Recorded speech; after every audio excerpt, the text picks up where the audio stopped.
Before I start this video, I just want to say to any of my loved ones watching, I'm completely fine now. There's nothing to worry about at all, I promise, and I'm okay. And to people that don't know me, that are watching, I promise to you that I'm not filming this video for attention or pity or views. I just want to share my story, and that is it. I started this channel 2 years ago.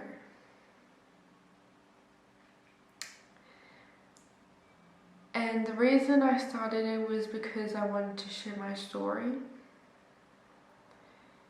And I've been too scared to do that, but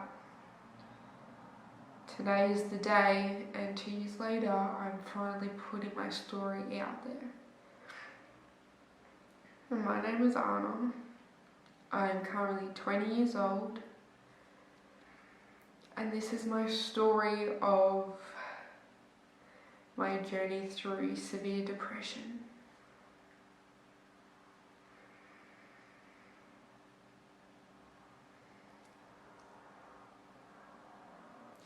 So my journey dates back to when I was conceived.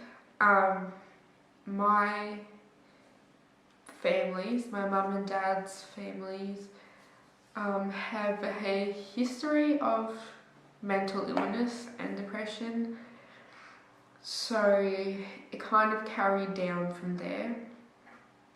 And when I mean started from conception, I mean that I'm an IVF baby, and it took a lot of effort and a lot of money for me to exist.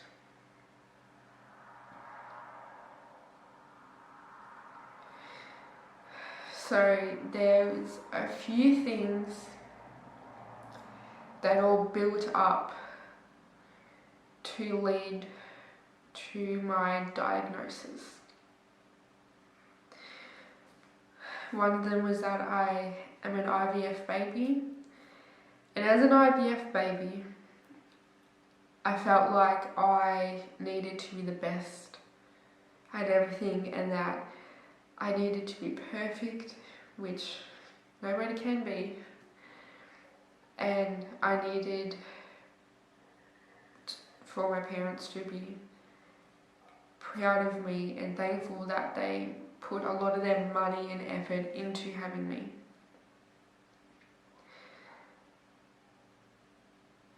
And when I was a kid, I had a lot of medical issues. I did not have a good immune system, so I was sick all the time. I got gastro very bad. I remember one time I was probably like 6, and I woke up and I was in a hospital room, and there was many nurses and doctors running around beside me and around me, like getting stuff, putting needles in me, and I don't know what they were doing because I was pretty out of it, but it was a very vivid memory.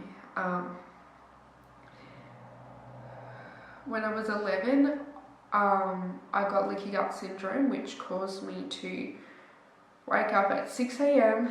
every Friday morning and vomit and be on the toilet. I'm not going into that. For like 12 hours. And then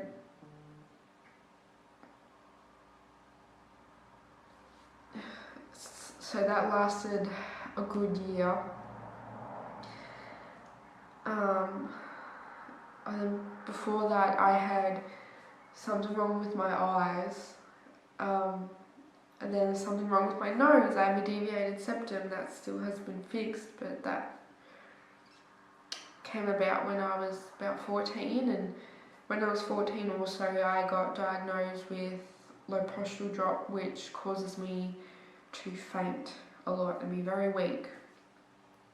So I had a lot of medical issues, and that made me feel like I wasn't worth being alive, because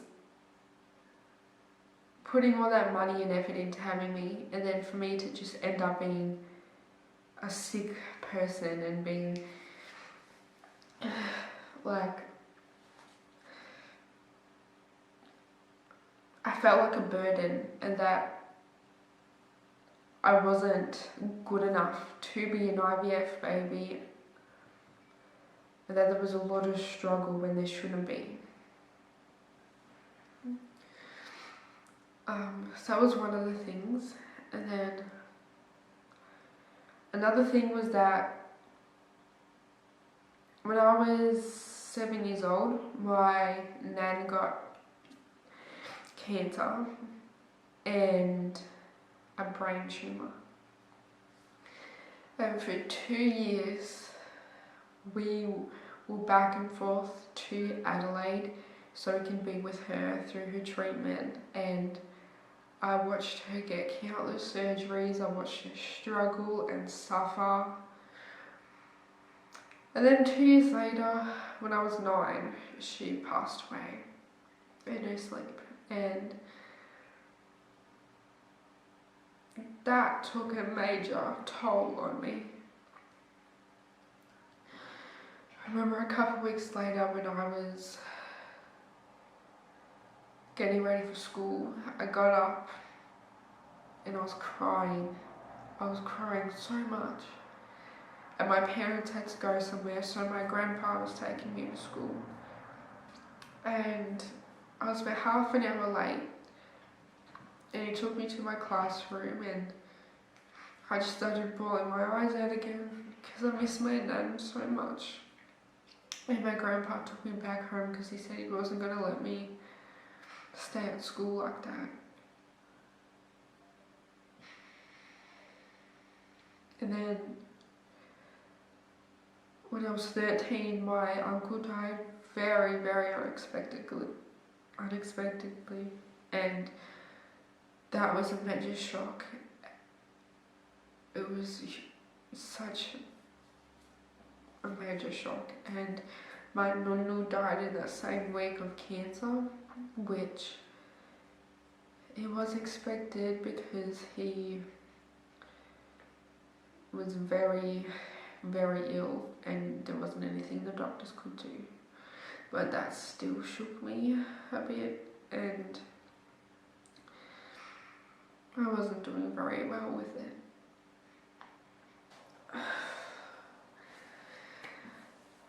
Then I was at this school, Recluse High School.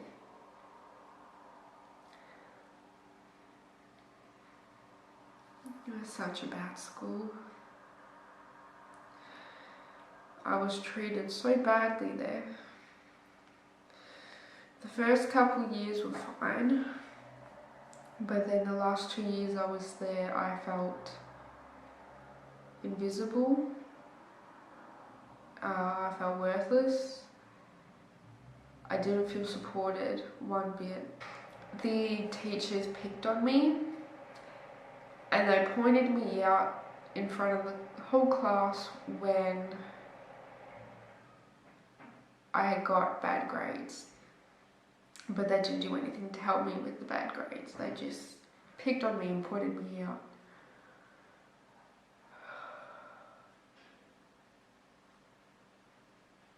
There was only one teacher at that whole school that was decent to me.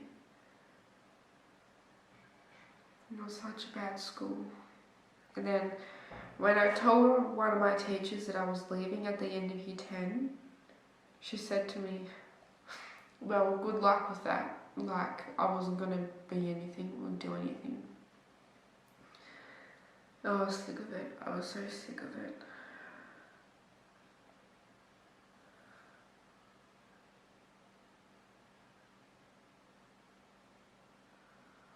That school caused a lot of problems for me. And I'm not the only one who can admit to that. In 2016, the last year I was at Recluse,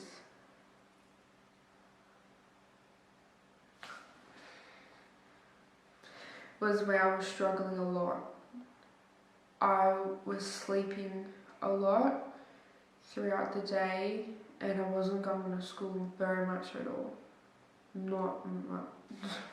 Barely going to school.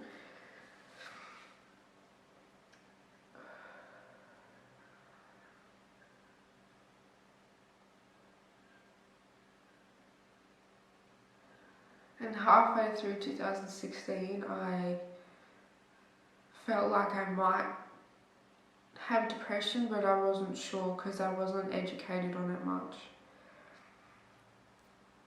And I did a depression test online, and I think that I got like 22 out of 26 or something like that. And it said, you need help immediately. You need to go to like a therapist or a doctor and get help. And I was like, no, I'm not that bad. I don't need any help. I'm just sad. Like, there's nothing to worry about. I just need to get over it. But little did I know, I was going to be even worse than how I was. So the end of 2016, I left that school. Wasn't going back. Although I still get nightmares about that school to this day. And I started at a new school, St. Joe's, and I love that school. I still love that school, and I graduated 2 years ago and I miss it.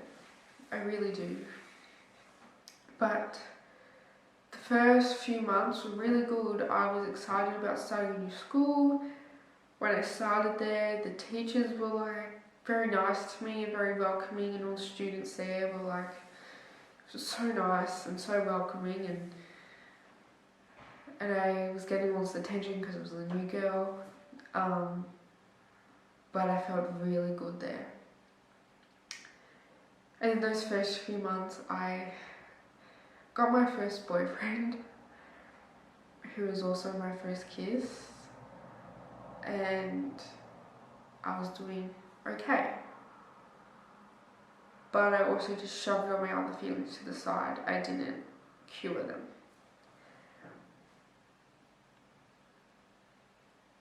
And then my first boyfriend and I broke up after a month because I started going downhill very fast.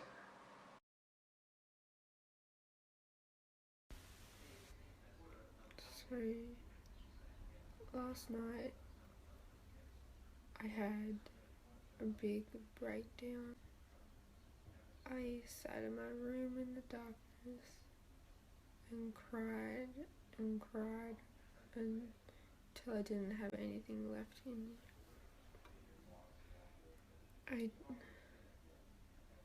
I had very, very bad thoughts that I do not wish upon anyone. I couldn't sleep by myself, and I couldn't sleep at all. And I woke up this morning and I'm tired. I do not have an appetite. I haven't had an appetite. I'm just weak and I feel useless. My mood is so low and it's so bad.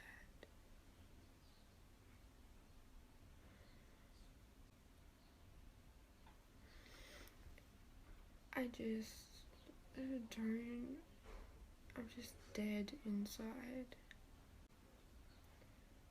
I do not have any emotions and I don't have any feeling for anything.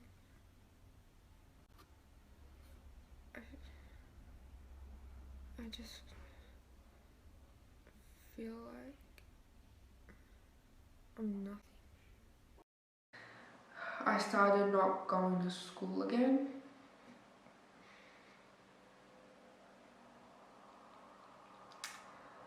And I remember waking up around midday a lot of the time. You know, I'd get up, crawl underneath my bed, which underneath my bed is very small, and just stay there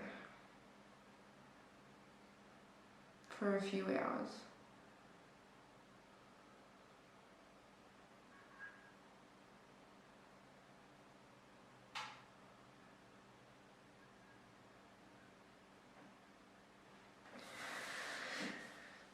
And I wasn't eating very much either.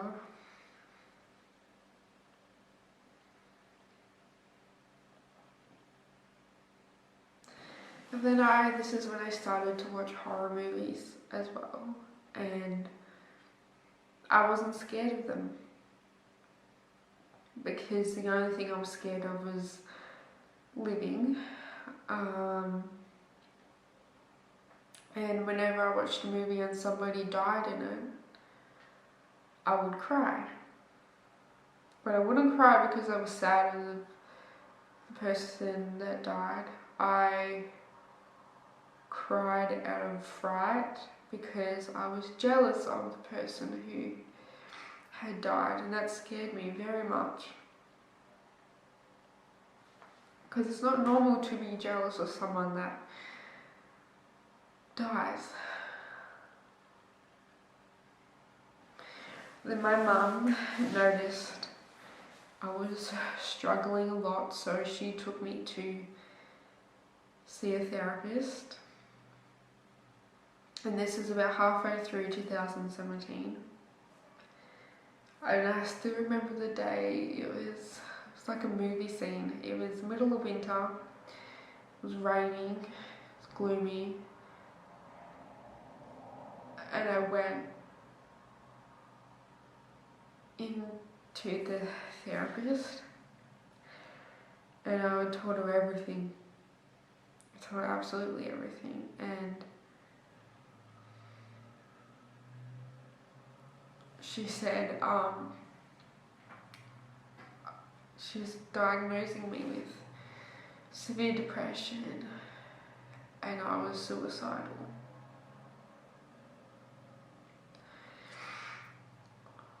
And that really scared me, because all this time I thought, I'm just sad, like maybe I have depression, but probably not, I'm just sad. And then when she said that, I was like, this is real, this is not a joke, what's gonna happen to me? And then I started treatment, and the treatment was antidepressants, and going to my therapist once a week. And she did not want me going to school, so I only really went to school a couple of times a week. And it was doing okay for the first couple months of the treatment, but then I started cutting myself.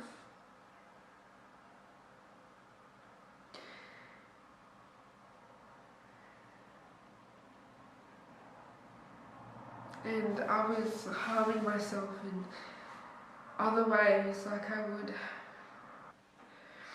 I would have showers and I would turn the hot water up way too much.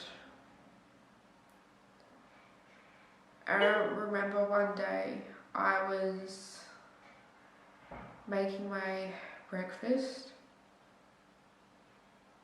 and I was alone in the kitchen, and I turned the hot plate on so I could cook something, and I was watching it heat up, and then it turned bright red, because that's what our stove does when it gets to the heated temperature. And I was staring at it, and I was seconds away from just pressing my hand on that stove but luckily my dad walked in the room and I quickly stopped.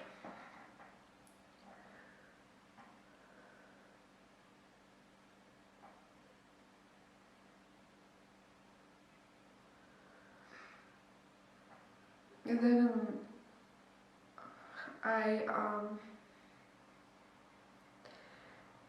I had 3 suicide attempts that failed, thankfully, and the 3rd one ended up with me going to the hospital, and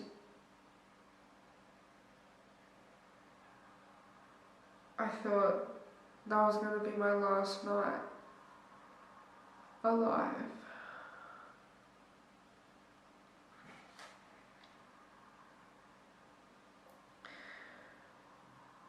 And then I had to go see a therapist that worked in Ward 5 of our hospital, which is the mental health section. And he said I was a major danger to myself.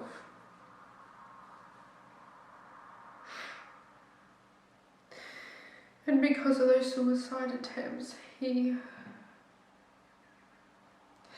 admitted me into Ward 5.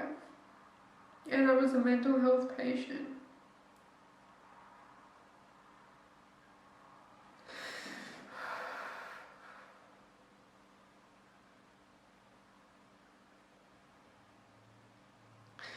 And I remember just being in complete shock.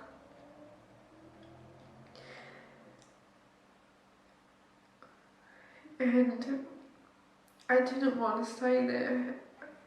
But one of the nurses was showing me around the ward and she showed me to my room, and that's when I broke. Because I didn't want to stay there, and I felt like I was going to be worse if I stayed there.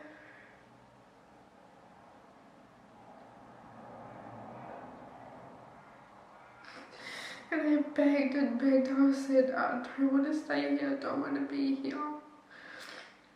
And my mum was there with me, and my dad and my 2 best friends came. And they were telling me it's going to be okay, you'll be alright. But I didn't want to stay.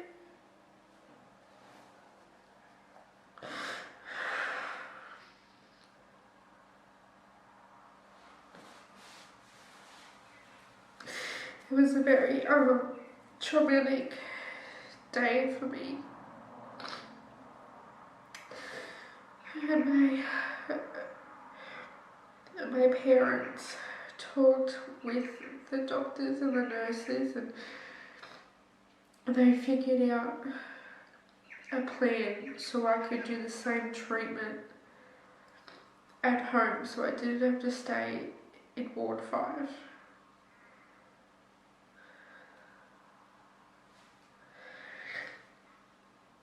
So that night I went back home, and the treatment plan was that my mum had to sleep in my bed with me at night. All sharp objects had to be out of reach from me. I had to get the lock removed on my bedroom door. Whenever I went to the toilet or to have a shower, I wasn't allowed to close the door completely. But definitely not, obviously not allowed to lock it. My mum had to give me my medication. I wasn't allowed to touch it.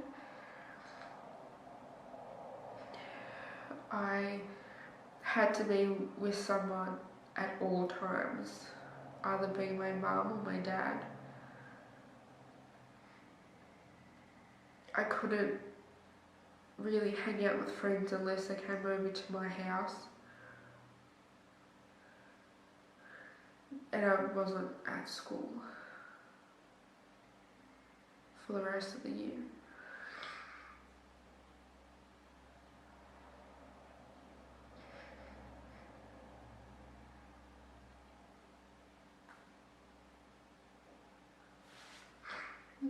And then 2017 ended and 2018 started. I classed 2018 as my recovery year.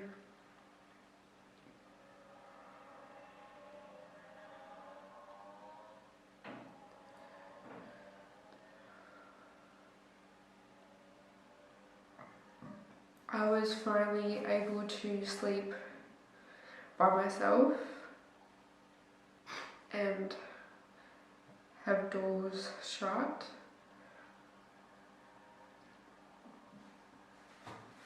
And I was going back to school. And I loved St. Joe's because they supported me so much and was there for me through every step.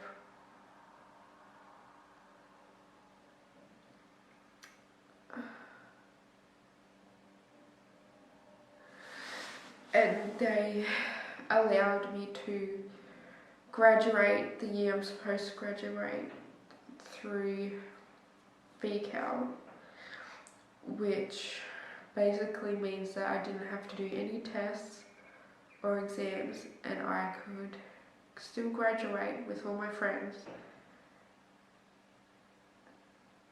but just without all the stress. And I loved it. It was so enjoyable and so much fun. But also 2018 was the year of my 18th birthday. My birthday's in February and I had cuts on my arm for my 18th birthday, which I was ashamed about, but I couldn't hide them. And I was doing really well. And I was getting healthy and I was getting back on track with my life. And in April, that's when Anthony and I started dating.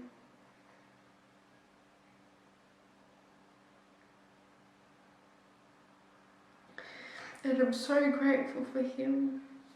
I'm so grateful.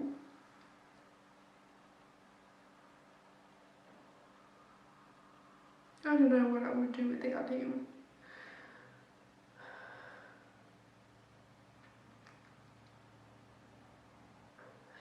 And in 2018 it was also when I started my channel, and I started my channel when I was almost completely recovered.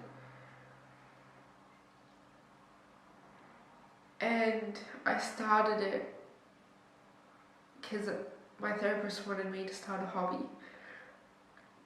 And I used to be a dancer and that was my hobby, but I couldn't go to dance. So I started YouTube because it was something I was really inquisitive. It was something I was really excited about. And I got my license, which still now, I've had my license for 2 years and I still drive around and think, I'm actually doing this, this is real. I didn't think I would be driving myself.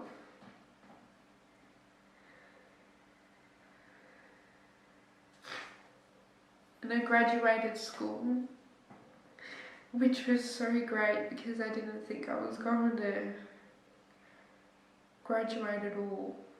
But I did and I was so happy. And I got my first ever job, which is a major step for me because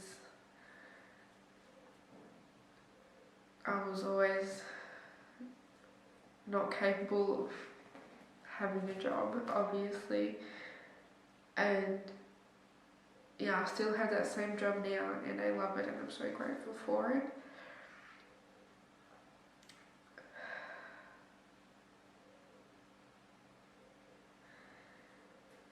And just all good things happened in 2018, and about March 2019 I had my last ever antidepressant, and it's been a year and a half, and I have not had any antidepressants since then, and I am happy all by myself.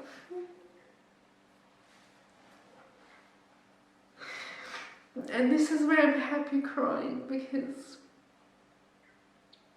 when I was 17 I didn't think I was going to make it to 18. And I'm sitting here today at 20 years old in such a great relationship that has lasted 2.5 years so far. We are building a house together.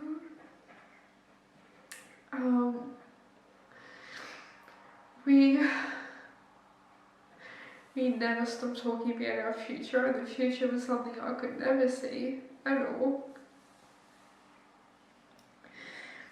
My relationship with my parents is beyond amazing. I have my own makeup artistry business, which is still surreal to me because I didn't think I would be working, let alone have a job and have my own business. And I'm studying to be a beauty therapist, which is something I'm very excited about.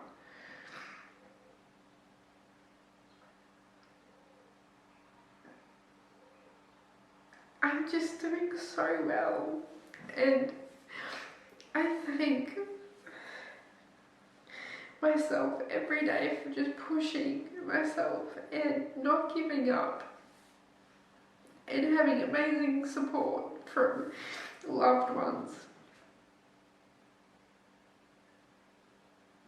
And I'm so excited for my future, and it's still surreal to me because I couldn't picture a future for me. My future was going to be that I would die at a very young age because I didn't want to be here.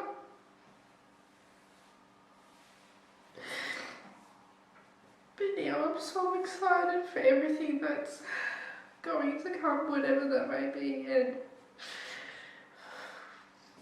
I'm so proud of myself.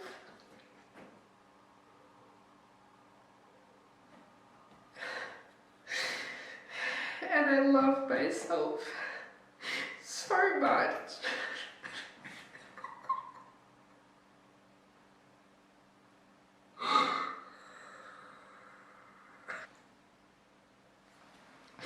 I have never been able to say that.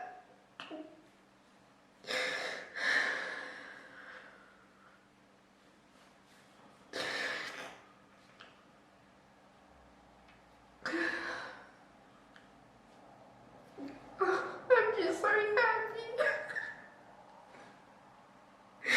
Oh.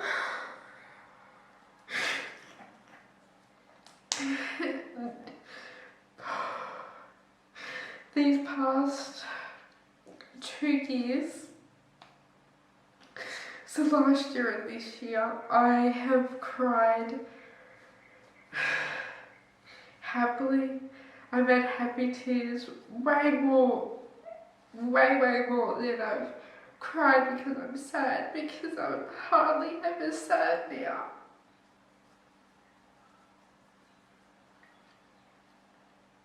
That's really all I have to say right now, and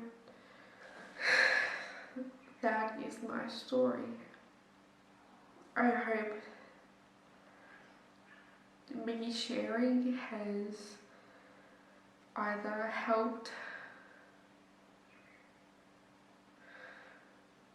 you in any way, or opened up your eyes a little bit to what depression is and help you understand more if you have a loved one that's suffering too.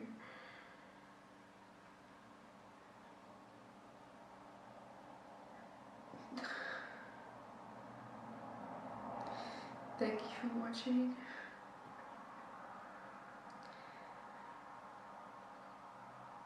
This is a very happy girl that's eager for her future. Signing off. I kicked depression in the butt. I showed it who was boss and I won.